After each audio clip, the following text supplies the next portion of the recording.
You know, one of my favorite quotes of all time is "It seems impossible until somebody does it." And that's what the Pacers are doing right now. They wear the Thunder down the whole game. I mean, just picking up from 94 feet, blitzing SGA, forcing him to be a playmaker.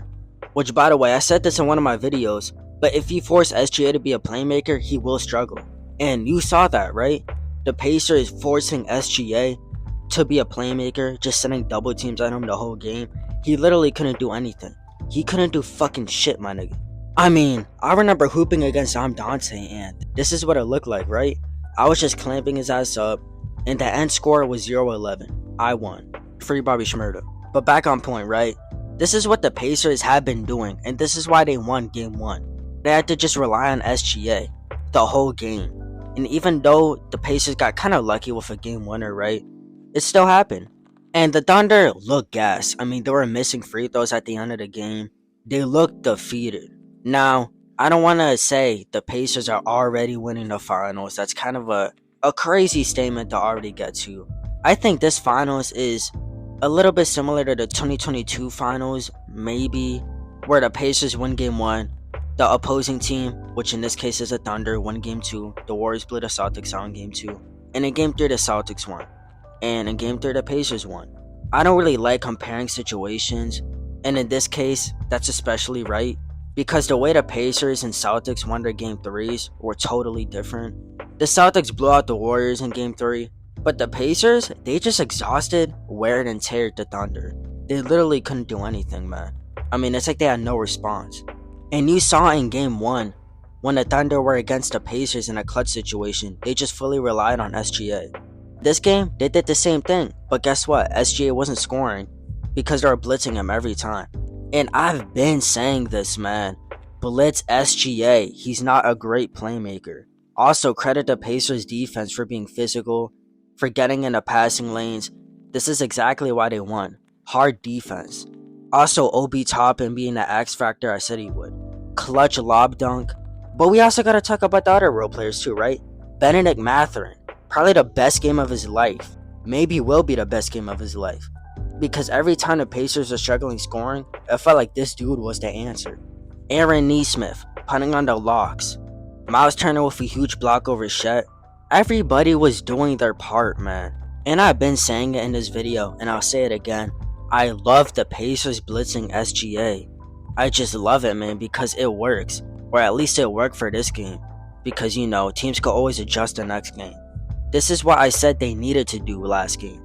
They need to adjust, and they need to come out with energy and act like the series is still tied. Also, TJ McConnell. Look, I know he had a few scrappy plays, a few plays that he wanted to bench him for. For example, he was on a fast break, and instead of taking a layup, he threw it to the corner and turned it over. A few other sloppy plays, but he had a lot of hype moments, and a lot of moments to just turn up the crowd and turn up the team. That really helped them bring energy. And obviously energy is very important to this Pacers team, right? It's the only reason why they're up 2-1. But if you're the Thunder, there's a very simple answer for this. Play the full 48 minutes like your life depends on it. That's all I gotta say for the Thunder, man. But for the Pacers, keep doing what you're doing. They found a cheat code.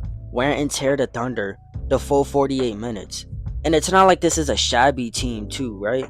The Pacers have a lot of shooters. They have a lot of clutch players. That goes very under the radar, like Playboy Cardi. Now for game 4, obviously it's do or die for the Thunder. But for the Pacers, you also have a lot of pressure. Very pivotal game for the Pacers. They could pretty much win the finals, I'd say, if they win next game. For the Thunder, if you lose next game, your best season in franchise history, whoop, right down the window. And if the Pacers win this championship, I think it's the greatest playoff run of all time. I'm gonna be honest with y'all. And I know there's gonna be some people saying, oh, it's the 2011 Mavs, Chaz. That 2011 Mavs team, although it was underdogs, had very great players. Everybody was a veteran. And LeBron was just genuinely shit that series. Look, SGA has dropped 38 points 2 times. If the Pacers win this finals, it's way more impressive in my opinion. But that's a whole nother topic for a whole nother video. I want to hear what y'all think though, man. Who's gonna take game 4? The Pacers or the Thunder? If you guys fuck with my content, or just want to stay updated with the finals, drop a sub, and until later, I'll see you on Mars. Peace. I'm Dante, This is my last time saying it, bro, but I'm not gonna beef with your ass, bro. I'm not gonna lie. I'm done beefing with you, bro. I've had enough of you, man. I'm not entertaining you no more, bro. I'm not entertaining your gimmicks, bro, but ATL, Jacob, ATL, you telling me you falling out of love for me. Hope you can find someone to love you better than I did. Taking our memories on love and treating it like nothing. Taking our memories on love and treating it like gossip. It's my love for my grandmother make me gentle when I care for you.